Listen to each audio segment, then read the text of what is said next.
Good morning, dear students. In today's class, if we should continue our content with some things just like technology and physics, as well as forces in nature, then after conservation laws. बच्चों, first chapter है no doubt, पूरी जो physics है उसका एक overall view हम लोगों को इसमें मिलता है। जैसा मैंने अभी डिस्कस किया, इंपॉर्टेंट टेक्नोलॉजी एंड फिजिक्स, ये हम लोग यहां डिस्कस करने जा रहे हैं। जस्ट लाइक सबसे पहले क्लासिकल फिजिक्स का कॉन्सेप्ट मैं यहां डिस्कस करना चाहूंगा, दैट इज स्टीम इंजन। हम लोग रेलवेज में यूज करते थे, अब तो नहीं करते। इसी तरह से कुछ थर्मल पावर प्लांट्स होते हैं, तो थर्मल पावर प्लांट्स में भी हम लोग इसको यूज करते थे। अब ऑलमोस्ट जो यूजेस हैं वो बंद हो गए हैं स्टीम इंजन के या हीट इंजन के, लेकिन इसको हम लोग अभी भी यूज कर रहे हैं किसमें, कार में, बस में या व्हाटएवर सो बाइक्स में। तो इसके पीछे कौन से लॉज लगते हैं, that is law of thermodynamics. ये हम लोग अभी 11th में ही पढ़ेंगे, सेकंड जो हमारा टर्म होगा उसमें। देन आफ्टर एनर्जी का दूसरा सोर्स न्यूक्लियर रिएक्टर, जहां हम लोग न्यूक्लियर रिएक्शंस को कराते हैं। तो इसके पीछे जो प्रिंसिपल है साइंस का वो है कंट्रोल्ड न्यूक्लियर फिजन। अनकंट्रोल्ड अगर ये हो जाएगा तो निश्चित रूप से तबाही लेकर के आता है, जैसा कि जापान में हुआ था, सब लोगों को पता है ये बात। रेडियो एंड टेलीविजन की बात हम लोग करें तो इनके पीछे जो बेसिकली टेक्नोलॉजी है वो है इलेक्ट्रोमैग्नेटिक वेव्स को लेकर के, जिनको हम लोग ईएम वेव के नाम से भी जानते हैं। माइक्रोवेव्स हैं, अल्ट्रावायलेट वेव्स हैं। तो इनका प्रोडक्शन कैसे होता है, जनरेशन कैसे होता है, फिर इनको हम प्रोपेगेट कैसे करते हैं, ये दोनों ही चीजें हम लोगों को पढ़नी होती हैं। वायरलेस टेलीग्राफी की बात हम लोग करें, जिसमें हम लोग internet as well as mobile phone technology सारी बात करेंगे। तो इसमें हमारा जो इलेक्ट्रोमैग्नेटिक वेव्स हम लोगों ने बनाई थी उनका प्रोपेगेशन कैसे करना है, ये दोनों ही जो कॉन्सेप्ट है ये हम लोगों को 12th में करने हैं। ये हमारा 12th का 8th चैप्टर होगा, जबकि ये वाला लास्ट वाला 14th होगा। इवन प्रोपेगेशन की बात तो हमारे सिलेबस में बहुत ज्यादा बची नहीं है, थोड़ी सी बची है 12th में भी जाकर के। देन आफ्टर कंप्यूटर्स, कंप्यूटर्स के लिए जो बेसिक एलिमेंट है वो है digital logic gate, electronic circuits. तो हम लोग 12th के फर्स्ट सेकंड चैप्टर्स में तो पढ़ते हैं इलेक्ट्रिसिटी के बारे में, और लास्ट में हमारे चैप्टर्स आते हैं सेमीकंडक्टर डिवाइसेस वाले, उसमें हम लोग पढ़ते हैं इलेक्ट्रॉनिक डिवाइसेस के बारे में, इलेक्ट्रॉनिक सर्किट्स के बारे में, जो हमारे कंप्यूटर्स का बेस है। Then after lasers, laser light normally guided missiles के लिए एज वेल एज ऑपरेशंस के लिए बायोलॉजिकल नीड्स में हम लोगों को यूज करनी होती है।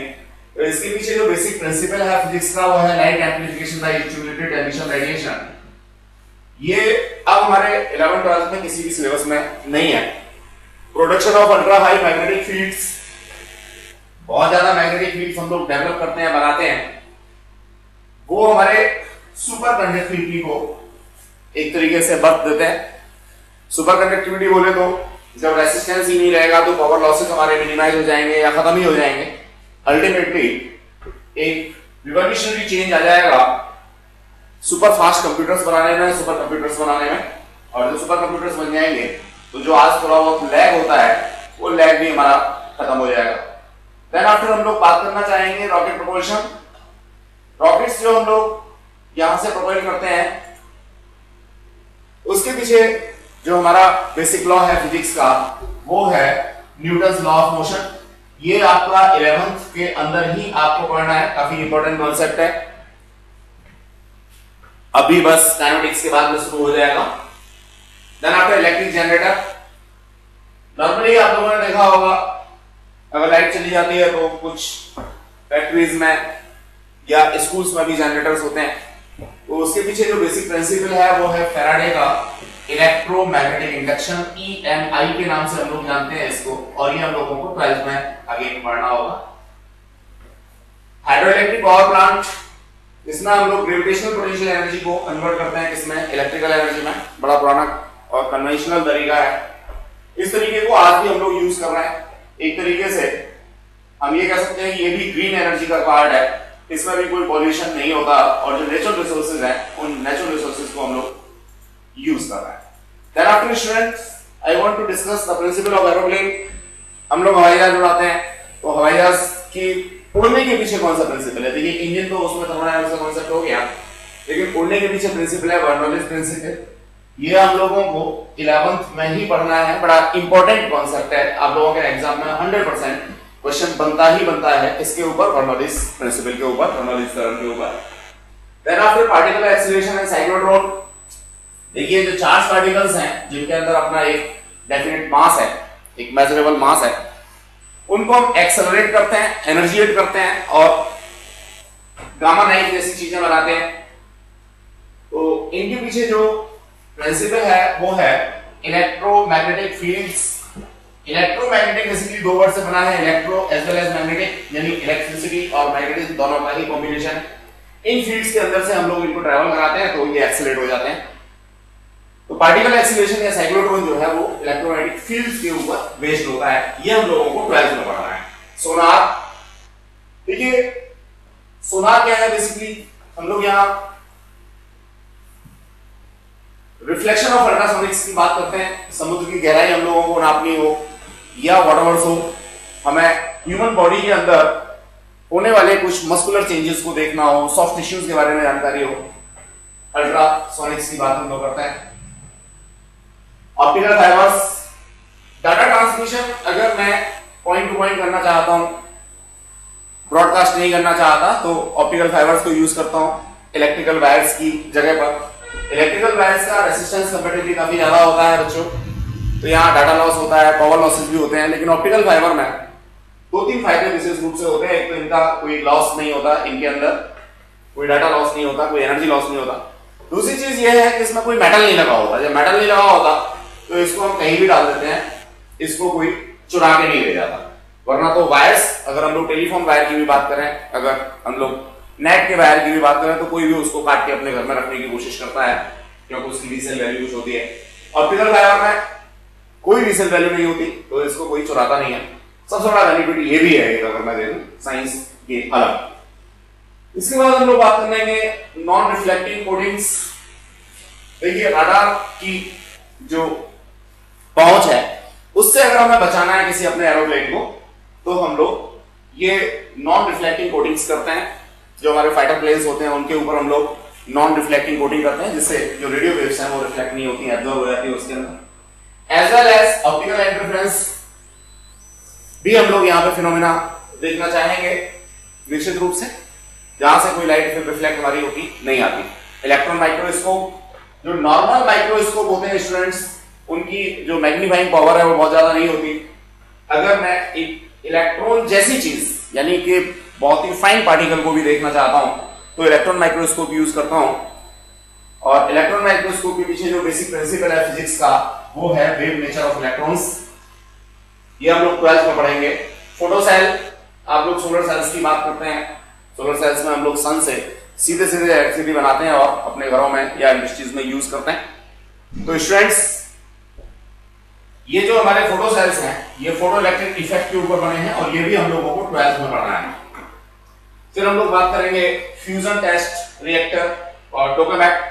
ये मैग्नेटिक कन्फाइनमेंट भी काम आता है, जो हाई प्लाज्मा डेंसिटी होती है उसको सेटल करने के काम आता है। बहुत ही यूजफुल एस्पेक्ट है।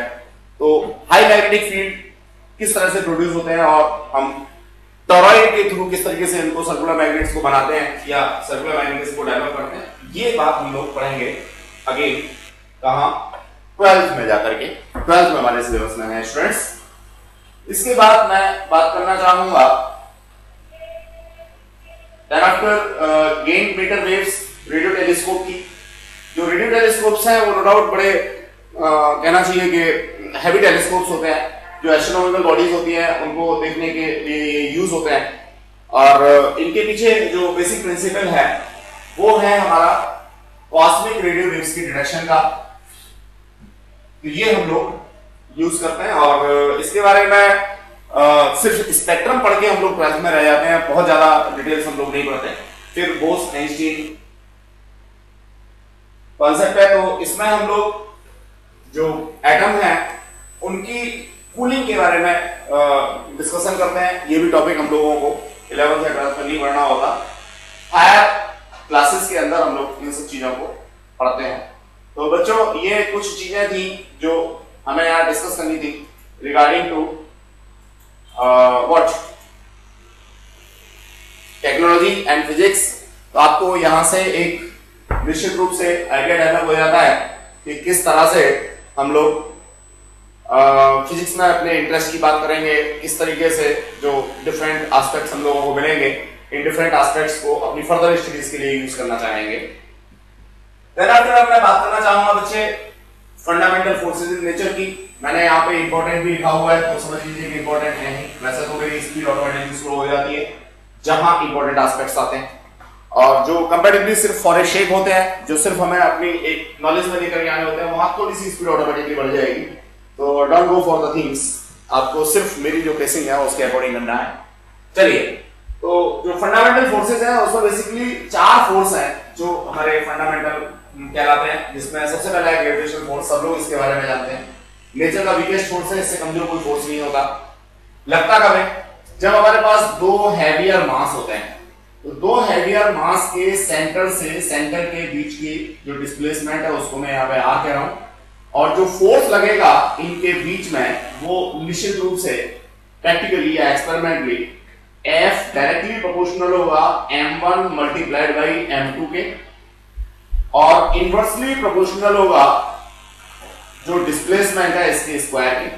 मैं इसको रिजेंबल करूंगा तो यहाँ पे एक प्रोपोर्शनलिटी कांस्टेंट आएगा, दैट इज कैपिटल G।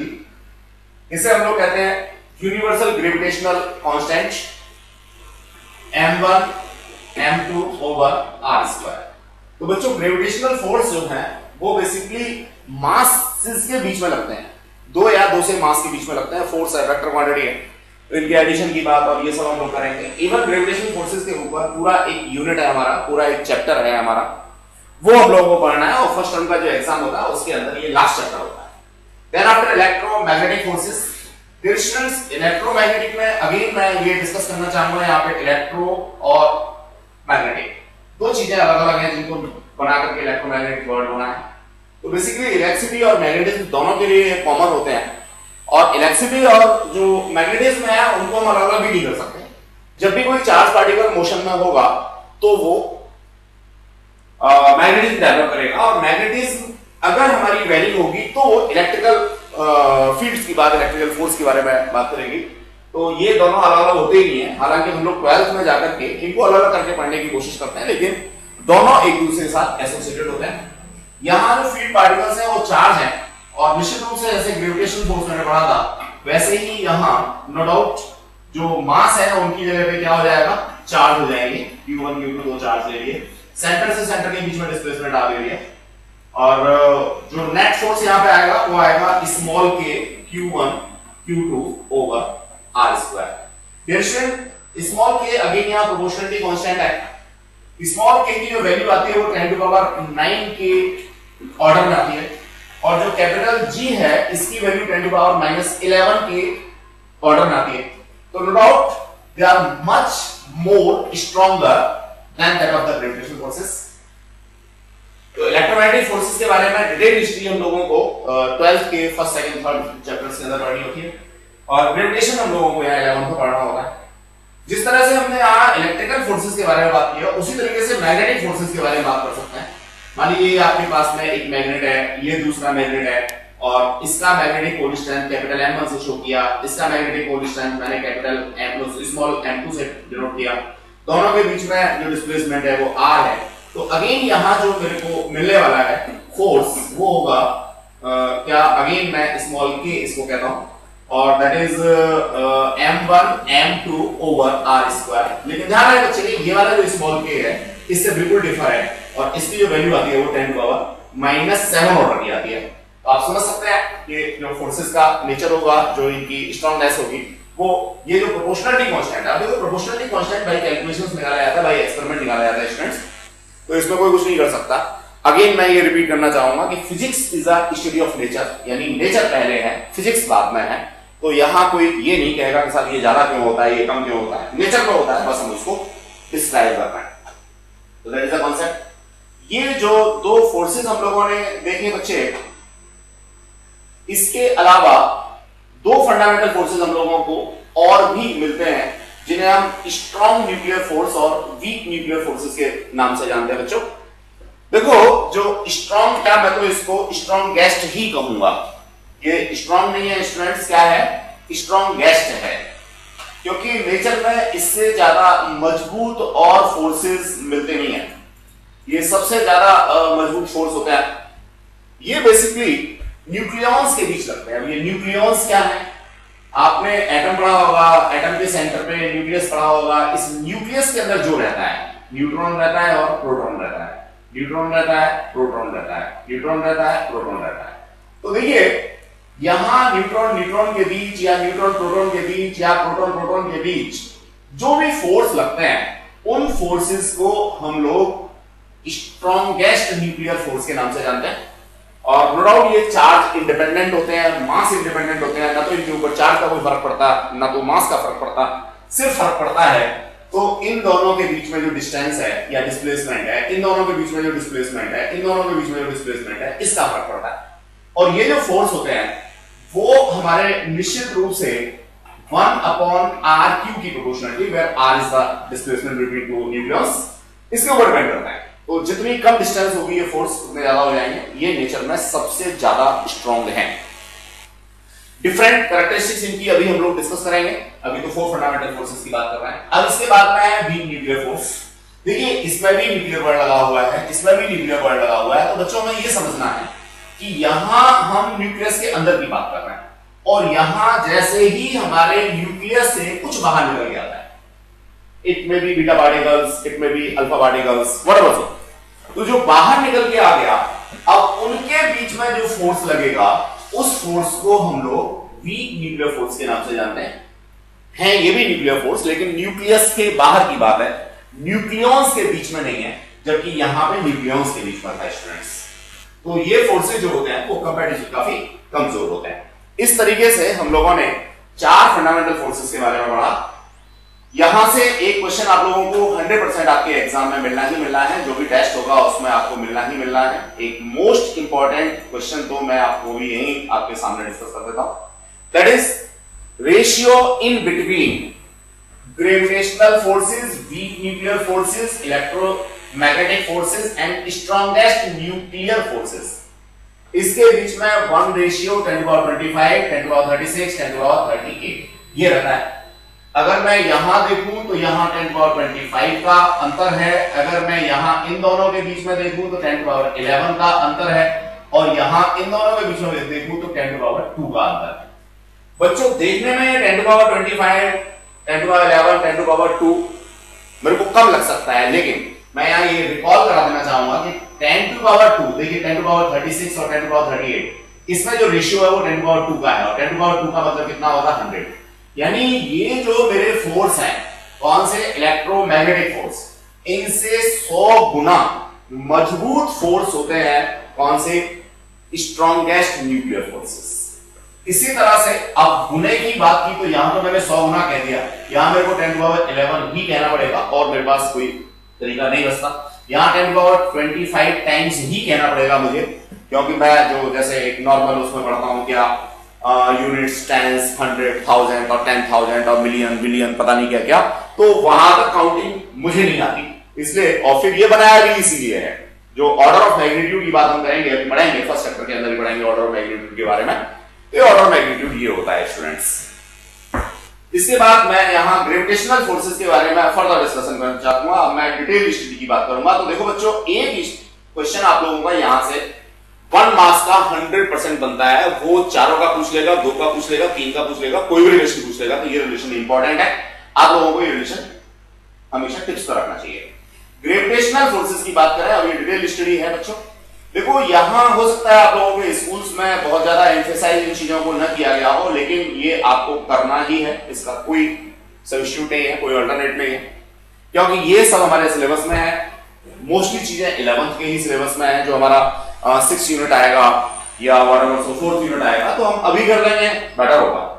चलिए, ग्रेविटेशनल फोर्सेस जो है वो म्यूचुअल अट्रैक्शन होता है दो बॉडी के बीच, दो मैसिव बॉडीज के बीच। इसका मतलब क्या है, एक बॉडी ये है, दूसरी बॉडी ये है, इसका मास m1 है, इसका मास m2 है, तो जितना फोर्स ये बॉडी इसके ऊपर एक्सर्ट करेगी उतना ही फोर्स ये बॉडी इसके ऊपर एक्सर्ट करेगी। इस बात को कहते हैं हम म्यूचुअल अट्रैक्शन। फॉर्मूले की बात करें तो ये फॉर्मूला अभी थोड़ी देर पहले ही हम लोगों ने डिस्कस किया था, F = capital G m1 m2 over r²। G यहां पे यूनिवर्सल ग्रेविटेशनल कांस्टेंट है, बहुत ही काम की चीज है बच्चों। इसकी यूनिट आप लोगों को याद रखनी चाहिए, आपके एग्जाम में जरूर डिस्कस होती है, अभी आगे बताएंगे। इसकी वैल्यू आप लोगों को याद रखनी चाहिए। इवन दैट डायमेंशन एनालिसिस हम लोग अभी पढ़ेंगे, तो ग्रेविटेशनल कांस्टेंट की जो डायमेंशन एनालिसिस है वो भी हमें मोस्टली पूछी जाती है, तो हमें याद होनी ही चाहिए। इसके बाद हम लोग बात करेंगे फर्दर कुछ और प्रॉपर्टीज की, जैसे यूनिवर्सल अट्रैक्टिव फोर्स। देखिए स्टूडेंट, यूनिवर्सल का मतलब क्या है, जो हर जगह पे लगता हो, पूरे यूनिवर्स में लगता हो, हर गैलेक्सी में लगता हो, ऐसे कह सकते हैं हम लोग। तो ये हमेशा अट्रैक्टिव होता है, नेवर इट इज रिपल्सिव, हमेशा अट्रैक्टिव होगा। वीकेस्ट है नेचर में, it is directly proportional to, ये बात मैंने बता दी, मासेस के मल्टीप्लिकेशन की बात। और ये हमें बताया था कि जो फोर्स है वो इनवर्स स्क्वायर लॉ, इसे हम कहते हैं इनवर्स स्क्वायर लॉ। जो मास थे उनके बीच के डिस्प्लेसमेंट, सेंटर से सेंटर के बीच में जो डिस्प्लेसमेंट है उसके स्क्वायर के इनवर्सली प्रोपोर्शनल होता है फोर्स। इसे हम लोग इनवर्स स्क्वायर लॉ के नाम से भी जानते हैं। अभी मैं अगर कंपैरिजन की बात करूं तो बच्चों, मैंने यहाँ न्यूक्लियर फोर्स पढ़ा था, और न्यूक्लियर फोर्स में मैंने कहा था F जो है वो 1/r की प्रोपोर्शनलिटी को फॉलो करता है। तो ये इनवर्स स्क्वायर लॉ को फॉलो नहीं कर रहा, जबकि ये इनवर्स स्क्वायर लॉ को फॉलो कर रहा है। तो आई थिंक आपको ये बात समझ में आ गई होगी। देखो बड़ा नॉर्मल सा कॉन्सेप्ट है, ये बहुत सारी टर्मिनोलॉजी है, इसे मैं फिजिक्स कहूं या इंग्लिश कहूं मुझे कुछ समझ में नहीं आता। ये इनवर्स स्क्वायर लॉ भी मुझे बताना पड़ रहा है, इसका मतलब सीधी सी बात है कि इंग्लिश को मैं बता रहा हूं आप लोगों को।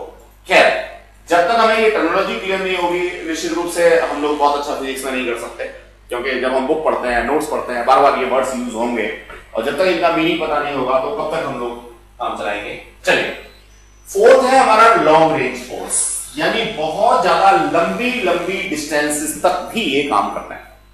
जैसे अर्थ मून के बीच में, अर्थ सन के बीच में, सन जुपिटर के बीच में, ये ग्रेविटेशनल फोर्सेस जो है वो बहुत ज्यादा लंबी डिस्टेंसेस के लिए भी काम करते हैं, इसलिए हम लोगों ने इसको लॉन्ग रेंज फोर्स कहा है। इंटरवेनिंग मीडियम की जरूरत नहीं है। मान लीजिए यहाँ पे सन है, यहाँ पे अर्थ है, अब इसके बीच में हवा है या वैक्यूम है, या मान लीजिए कोई मीडियम मैंने फिल कर दिया, तो इस मीडियम का जो भी मैंने फिल किया या नहीं किया उसका कोई अंतर नहीं पड़ेगा किसके ऊपर, ग्रेविटेशनल फोर्सेस के ऊपर। ऐसा मैंने क्यों कहा? ऐसा मैंने इसलिए कहा कि कंपैरेटिवली जो दूसरे फोर्सेस हैं, जस्ट लाइक हम इलेक्ट्रोमैग्नेटिक फोर्सेस की बात करेंगे, तो इलेक्ट्रोमैग्नेटिक फोर्सेस में जो इंटरवेनिंग मीडियम है, जो यहाँ पे हमारा मीडियम भरा हुआ होगा, उसके ऊपर फोर्सेस की जो नेचर है या फोर्सेस की जो वैल्यू है वो कहीं ना कहीं डिपेंड करती है। तो इसलिए मेरे को यहाँ डिस्क्रिमिनेट करना जरूरी था कि जो ग्रेविटेशनल फोर्सेस हैं उनमें इंटरवेनिंग मीडियम का कोई भी इफेक्ट नहीं होता। दूसरी तरफ है gravitational force between two bodies does not depend on presence of other bodies. अब सन और अर्थ के बीच में जो फोर्स लग रहा है उसके ऊपर कोई इफेक्ट नहीं पड़ेगा कि यहाँ पे मून है या नहीं। और सिंपल सी बात है, मून और अर्थ के बीच का अपना फोर्स होगा, मून और सन के बीच का अपना फोर्स होगा, सन और अर्थ के बीच में अपना फोर्स होगा। मून की प्रेजेंस है या नहीं, इन दोनों के फोर्सेस के जो इन दोनों के बीच में जो फोर्स लग रहा है उसके ऊपर कोई भी इफेक्ट इसका नहीं होगा। इसके बाद हम लोग बात करते हैं that is the weakest force. मैं पहले बता चुका हूं नेचर में सबसे कमजोर होते हैं, क्योंकि जो प्रैक्टिकल अप्रोच में कैपिटल जी है वो हमारा 10⁻⁻11 ऑर्डर का है, तो समझ सकते हैं कितने कमजोर होंगे ये। It is a central force. अब देखो ये सेंट्रल फोर्स की जो कैरेक्टरिस्टिक है वो क्या है, मैंने फर्दर यहां डिफरेंट कलर से आपको दिया हुआ है। ये लाइन ज्वाइनिंग के अक्रॉस लगते हैं बच्चे, जो भी हमारी सेंटर से सेंटर के बीच में लाइन है उसके अक्रॉस फोर्स लगते हैं। मान लीजिए मैं अभी यहां पे ले लेता हूं एक बॉडी, यहां पे m1 ले लेता हूं, दूसरी m2 ले लेता हूं, इसका सेंटर ये ले लिया, इसका सेंटर ये ले लिया, इनको मिलाने वाली ये जो लाइन है इसी लाइन के अक्रॉस फोर्स की बात होती है, तो इसे मैं बोलता हूं central forces. Then after conservative forces, देखिए जो फोर्स ये डिस्प्लेसमेंट डिपेंडेंट होते हैं, डिस्प्लेसमेंट डिपेंडेंट होते हैं, उन फोर्सेस को हम लोग कंजर्वेटिव कहते हैं। कुछ फोर्स ऐसे होते हैं जो यहां बीच में डिस्प्लेसमेंट के ऊपर नहीं, डिस्टेंस के ऊपर, रास्ते के ऊपर, कौन सा रास्ता है उस रास्ते के ऊपर डिपेंड करते हैं, वो हमारे नॉन कंजर्वेटिव फोर्स कहलाते हैं। जस्ट लाइक मैं एक एग्जांपल यहां दे सकता हूं आपको फ्रिक्शनल फोर्सेस का। देखो स्टूडेंट्स, जो फ्रिक्शनल फोर्स होते हैं वो पाथ डिपेंडेंट होते हैं। मैं अगर लंबे रास्ते से चल के जाऊंगा तो मेरी चप्पल या शूज जो है वो ज्यादा वियर एंड टियर होगा, ज्यादा घिसेंगे, और छोटे रास्ते से जाऊंगा तो मेरे शूज जो है वो नहीं घिसेंगे। अगर मैं लिफ्ट में खड़े होकर के जाता हूं तो निश्चित रूप से मेरे शूज जो है वो बहुत कम वियर एंड टियर होते हैं। जो फ्रिक्शनल फोर्सेस हैं दे आर पाथ डिपेंडेंट, और जो पाथ डिपेंडेंट है they are non conservative forces. और जो पाथ डिपेंडेंट नहीं है, डिस्प्लेसमेंट डिपेंडेंट है, they are termed as conservative forces. That is the concept regarding to. तो बच्चों, आपको कैसे लिखना है ये सारी बात यहां नोट्स में मैंने आपको यहां दे रखी है। तो आप चाहेंगे तो यहां से अपनी वीडियो को बार बार पॉज करके अपने नोट्स बना सकते हैं, या फिर जो हमारा ऐप है, ऐप के अंदर मैंने पहले बताया था स्टडी मटेरियल में क्लास नोट्स 2020-21 वाला जो फोल्डर है उसके अंदर ये आपको चीजें मिल जाएंगी, तो आप वहां से अपने नोट्स बना सकते हैं। तो आपको एग्जाम में कैसे लिखना है वो चीज मैंने यहां समझा रखी है, लिख रखी है और समझा रहा हूं मैं आप लोगों को यहां पे। आगे ग्रेविटेशनल फोर्सेस से रिलेटेड हम लोग प्रॉपर्टीज की बात करें तो देखिए, इनका जो फील्ड पार्टिकल है उसको हम लोग नाम देते हैं ग्रेविटॉन। साइंटिफिक लैंग्वेज में मास नहीं कहते हम लोग, क्या कहते हैं? ग्रेविटॉन। जैसे मैंने यहाँ पे कहा सन, यहाँ पे कहा क्या, सपोज मून, तो मैं सन और मून को मास नहीं कह रहा, मैं कह रहा हूं क्या, ग्रेविटॉन। ग्रेविटॉन जो ग्रेविटेशनल फोर्स के लिए रेस्पॉन्सिव हो पार्टिकल्स। अब पार्टिकल्स में छोटे हो सकते हैं, बड़े हो सकते हैं, तो अब कोई बच्चा ये नहीं कहेगा कि सर मास, वो सन जो है उसको मैं पार्टिकल कैसे कह दूंगा। हाँ बिल्कुल फैक्ट है, सन जो है पार्टिकल नहीं है, लेकिन कॉम्बिनेशन ऑफ पार्टिकल्स तो है, ट्रेमेंडस अमाउंट में पार्टिकल्स हैं। तो जो फील्ड पार्टिकल है, जो स्मॉलेस्ट इकाई है, वो है ग्रेविटॉन। तो ये भी 1 मार्क्स का एक क्वेश्चन आप लोगों का बनता है। इतनी ज्यादा डिटेल स्टडी ग्रेविटेशनल फोर्सेस के बीच में देने का रीजन बच्चों सबसे बड़ा यही है कि ये हमारी 6th यूनिट है और अपनी पावरफुल यूनिट है। इस यूनिट के बेसिस पे हमारी काफी कुछ कॉम्पिटिटिव एग्जाम, काफी सारे फिजिक्स के पेपर्स और काफी सारे चैप्टर्स डिपेंडेंट है। तो सबसे ज्यादा मैं समझता हूं इंपॉर्टेंट अगर है तो यही 2-3 यूनिट्स हैं, जिनमें एक ग्रेविटेशन है, दूसरा काइनेमेटिक्स है और तीसरा लॉज ऑफ मोशन है। तो इन 3 पे ज्यादा एम्फेसाइज करना है, बाकी सारी चीजों को तो पढ़ना ही पड़ना है। चलिए, एग्जांपल्स ऑफ ग्रेविटेशनल फोर्सेस बहुत सारे मैंने दे दिया, दोबारा से करने की जरूरत नहीं है। अर्थ की बात मैंने यहाँ पे की थी, सैटेलाइट और अर्थ के बीच में हम लोग कह सकते हैं, नेचुरल सैटेलाइट मून और अर्थ के बीच में कर सकते हैं, गैलेक्सीज के बीच में बात कर सकते हैं हम लोग, डिफरेंट क्लस्टर्स के बारे में बीच में बात कर सकते हैं। तो ग्रेविटेशनल फोर्स एवरीवेयर वर्क करते हैं और मासेस के बीच में भी एक्ट करते हैं। Then after we are moving towards the electromagnetic forces. I have already explained regarding to electromagnetic forces.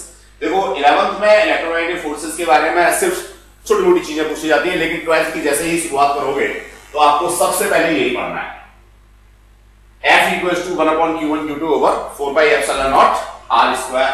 सबसे पहले यही चीज आप लोगों को 12th में जाकर के पढ़नी है बच्चों।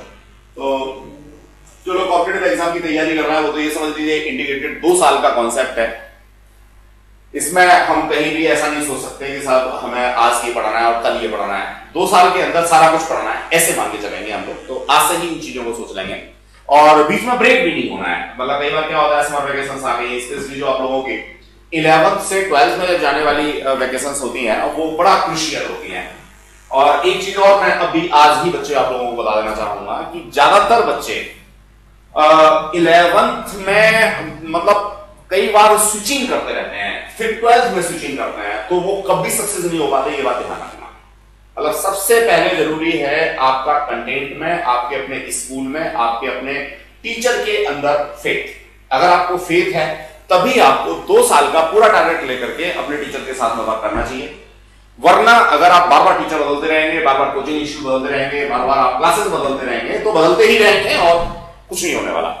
इसलिए आप सबसे पहले एक फेथ डेवलपमेंट करें और उस फेथ के बेसिस पे 2 साल के लिए जम के बैठे हैं कि जो भी टीचर करा रहा है वो आपको करना है। और नो डाउट ये इंटीग्रेटेड कॉन्सेप्ट है, मतलब इसको हम 11th और 12th को अलग कर ही नहीं सकते। जैसे 9th 10th इंटीग्रेटेड है, लेकिन उस समय हमारी उम्र कम होती है तो हम लोग जानते नहीं है कि इंटीग्रेटेड क्या कोर्स होता है। तो ये 11th और 12th का जो इंटीग्रेटेड कोर्स होता है और ये निश्चित रूप से कुछ टीचर्स 12th वाली कुछ चीजों को एम्फेसाइज कर देते हैं 11th में, कुछ 11th वाली चीजों को भी छोड़ देते हैं। तो आपने मान लीजिए टीचर चेंज किया तो पूरा कंटेंट हो ही नहीं सकता, आई मे गारंटी इट। तो इस बात को आप विशेष रूप से ध्यान रख के चलेंगे कि आपको 2 साल का इंटीग्रेटेड कोर्स मान के इसको करना है। चलिए इलेक्ट्रोमैग्नेटिक फोर्सेस की बात करें, जैसे 12th में पढ़ना है, दे मे बी अट्रैक्टिव और मे बी रिपल्सिव। मैं ब्रीफ कर देता हूं। जब अनलाइक चार्जेस होते हैं, मान लीजिए एक प्लस चार्ज है एक माइनस चार्ज है, तो अट्रैक्टिव होगा। इवन दैट एक बहुत बड़ा पॉजिटिव चार्ज है और कंपैरेटिवली दूसरा पॉजिटिव चार्ज है, तो यहां भी अट्रैक्शन होगा, ठीक है। और रिपल्सिव जब दोनों पॉजिटिव हैं या दोनों नेगेटिव हैं तो रिपल्सिव होगा। ये इनवर्स स्क्वायर लॉ यानी F1/r² को फॉलो करता है। इसके बाद ये अगेन सेंट्रल फोर्सेस हैं, चार्ज के सेंटर से चार्ज के सेंटर की तरफ ये फोर्स एक्ट करता है। Again they are conservative forces, ये भी कंजर्वेटिव फोर्स है, यानी डिस्प्लेसमेंट के ऊपर डिपेंड करेंगे, ना कि डिस्टेंस के ऊपर। तो डिस्प्लेसमेंट डिपेंडेंट है, पाथ डिपेंडेंट नहीं है। They are 10⁻36 times than that of the gravitational forces, यानी उनके कंपैरेटिवली बहुत ज्यादा मजबूत हो गए। It is caused by the exchange of photons between two charged particles. दो चार्ज पार्टिकल के बीच में फोटोन बोले तो एक ऐसा कॉन्सेप्ट जिसका अपना कोई मास नहीं होता, सिर्फ एक एनर्जी पैकेट होता है। जैसे हम लोग कहते हैं भगवान को आज तक किसी ने नहीं देखा, लेकिन भगवान है। जस्ट लाइक हम कहते हैं कोरोना, किसी ने देखा क्या? नहीं देखा, लेकिन कोरोना है, एग्जिस्टेंस है। बिल्कुल उसी तरीके से फोटोन एक फिजिक्स का ऐसा कॉन्सेप्ट है जिसको किसी ने देखा नहीं है, लेकिन इसकी एग्जिस्टेंस है, इसका मास भी नहीं होता, ये सिर्फ एक एनर्जी पैकेट है। अगर एक बॉडी से दूसरी बॉडी पे ट्रांसफर होता है तो ऐसी स्थिति में क्या होता है, ये फोर्सेस हमारे इफेक्ट में आते हैं। चलिए, तो इलेक्ट्रोमैग्नेटिक फोर्सेस का दूसरा जो एग्जांपल है वो है यहां फ्रिक्शनल फोर्स ऑफ फ्रिक्शन। तो देखिए, इसके बारे में अभी मैं डिटेल्स आप लोगों को नहीं बताऊंगा, लेकिन बस ये कहना चाहूंगा जो इलेक्ट्रोमैग्नेटिक फोर्स है, इलेक्ट्रोस्टैटिक नहीं, जो फॉर्मूला अभी हम लोगों ने पढ़ा था, फॉर्मूला पढ़ा था क्या, स्मॉल के Q1 Q2 ओवर r² वाला। तो वो जो फॉर्मूला था that was for electrostatic forces. Electromagnetic forces की बात अगर मैं करता हूं तो इलेक्ट्रोमैग्नेटिक फोर्सेस में निश्चित रूप से जो फ्रिक्शनल फोर्स है, जो नॉन कंजर्वेटिव है नेचर में, वो हमारे इंक्लूड होते हैं। और जो फ्रिक्शनल फोर्स होते हैं वो अगेन दो तरह से हम लोग डिवाइड कर सकते हैं, कोहेसिव और एडहेसिव। ये फोर्सेस हमारे 1/r⁷ से लेकर के 1/r⁴ तक होते हैं। यानी यहां जो डिस्टेंस का रोल है, डिस्प्लेसमेंट का रोल है, वो काफी ज्यादा है। तो ऐसी फोर्स जो सिमिलर मॉलिक्यूल्स हैं, जैसे लाइक पानी के 2 मॉलिक्यूल ले लिए, इनके बीच में फोर्स लगेगा। अब ना ये नेचर में इलेक्ट्रोस्टैटिक है, यानी चार्ज की वजह से नहीं है, मास की वजह से नहीं है, फिर भी इनके बीच में फोर्स लगा है, तो उन फोर्सेस को हम लोग फ्रिक्शनल फोर्स कहते हैं या इलेक्ट्रोमैग्नेटिक फोर्स कहते हैं। एडहेसिव फोर्स, मान लीजिए आपने पानी लिया और ये सपोज आपने अपनी बुक ले ली या वुड ले लिया, टेबल ले ली, तो इन मॉलिक्यूल्स के बीच में जो फोर्स लगेगा, जो डिसिमिलर है, उनको हम लोग एडहेसिव फोर्स कहते हैं। अगर आपको फेविकॉल का एड याद हो तो उसमें वो एडहेसिव कहता है फेविकॉल को। तो समझ गए होंगे, फेविकॉल माइका, यानी दो माइका के बीच में फेविकॉल डालते हैं, या माइका और वुड के बीच में फेविकॉल डालते हैं, तो डिफरेंट टाइप के मॉलिक्यूल्स होते हैं ना, इसलिए इसको एडहेसिव कहते हैं हम लोग। तो एडहेसिव वर्ड जो है वो आपको यहां समझ लेना चाहिए। वीक न्यूक्लियर फोर्सेस के बारे में मैंने आपको बता दिया था। न्यूक्लियस के बाहर जो पार्टिकल्स हैं, जस्ट लाइक अल्फा पार्टिकल हो सकता है या बीटा पार्टिकल्स हो सकता है, और बहुत सारे इलेक्ट्रॉन्स हो सकते हैं, तो उनके बीच में ये लगते हैं, कंपैरेटिवली कमजोर होते हैं। स्ट्रॉन्ग गेस्ट न्यूक्लियर फोर्स की बात मैं अभी थोड़ी देर पहले आपको बता चुका हूं। ये नॉन सेंट्रल फोर्सेस होते हैं, स्ट्रॉन्गेस्ट न्यूक्लियर फोर्सेस हम लोगों को 12th में पढ़ना है, और 12th की भी मिड के बाद में पढ़ना है। तो अभी जो मेन एम्फेसिस है वो हम लोगों के निश्चित रूप से ग्रेविटेशनल फोर्सेस के ऊपर है, क्योंकि ये हमें 11th में ही पढ़ने हैं, तो मैंने इसलिए ग्रेविटेशनल फोर्सेस को यहां एम्फसाइज किया है students. Then after we are moving towards the next concept, that is conservation laws.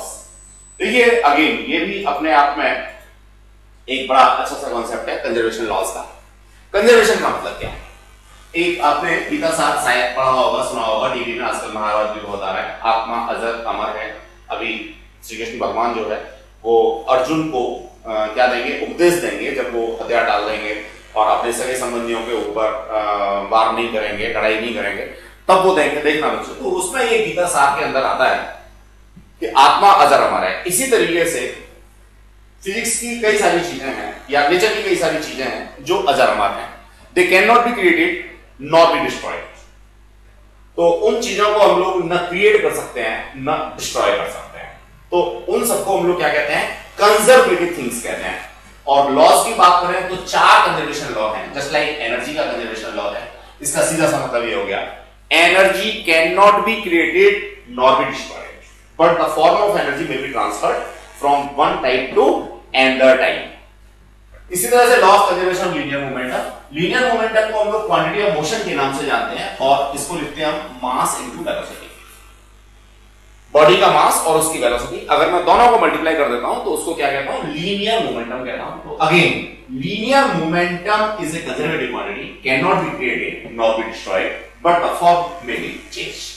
Just like angular momentum, अगर कोई बॉडी रोटेशनल मोशन में है, जैसे साइकिल का पहिया है हमारे वहां रोटेशनल मोशन, तो उस स्थिति में निश्चित रूप से एंगुलर मोमेंटम होगा और यहां बिल्कुल इसके एनालॉगस होता है, दैट इज आई और ओमेगा।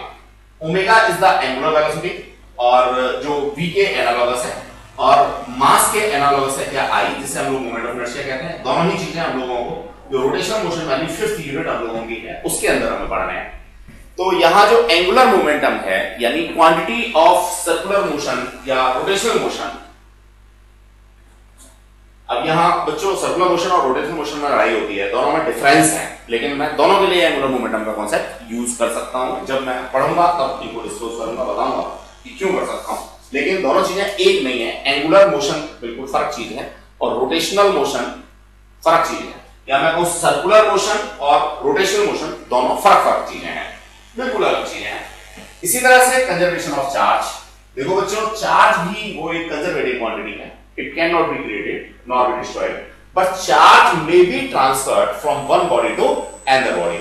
चार्ज को मैं एक बॉडी से दूसरी बॉडी पे ट्रांसफर कर सकता हूं। जैसे एक सिंपल सा कॉन्सेप्ट आप लोगों ने पढ़ा होगा कि ये ग्लास की रॉड ले ली और ये सिल्क का कपड़ा ले लिया, दोनों को आपस में रब किया तो एक बॉडी पॉजिटिवली चार्ज हो गई और एक बॉडी नेगेटिवली चार्ज हो गई। तो चार्ज जो है वो एक बॉडी से दूसरी बॉडी पे क्या होता है, ट्रांसफर होता है। इसको हम ना क्रिएट कर सकते हैं ना ही हम लोग डिस्ट्रॉय कर सकते हैं। That is the concept regarding to conservation laws. तो बच्चों आज की जो क्लास थी उसमें मैं समझता हूं 3-4 चीजें एग्जामिनेशन के पॉइंट ऑफ व्यू से जरूरी है। जस्ट लाइक फोर्सेस के बीच का रिलेशन, रेशियो, ग्रेविटेशनल फोर्सेस की कैरेक्टरिस्टिक, न्यूक्लियर फोर्सेस की कैरेक्टरिस्टिक्स, ठीक है।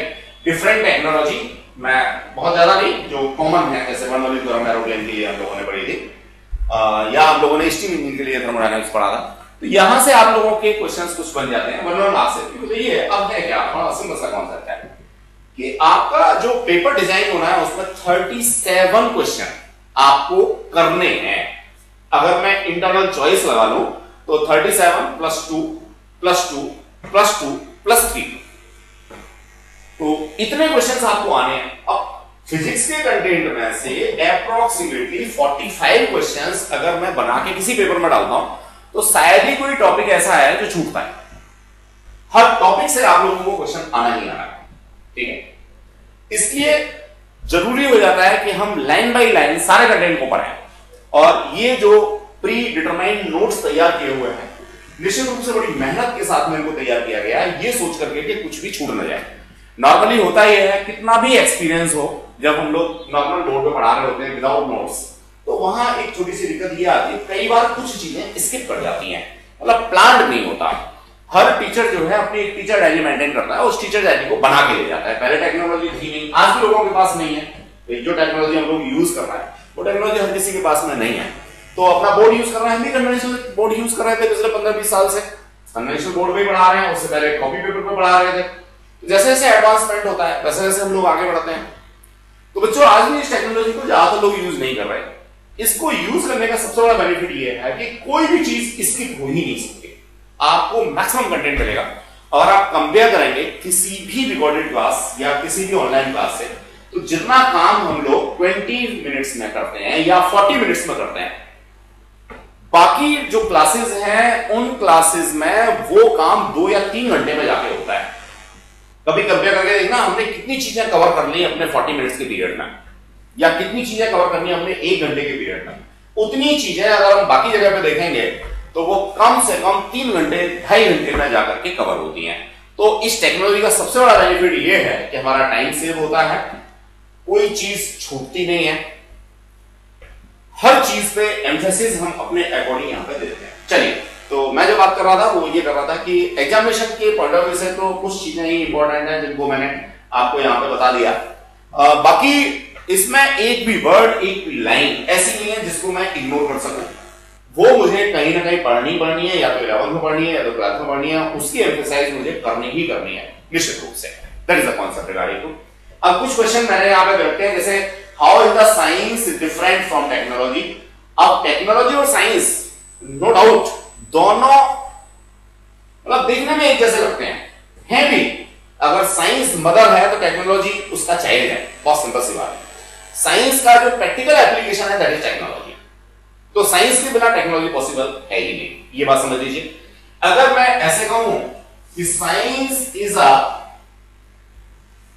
व्हाट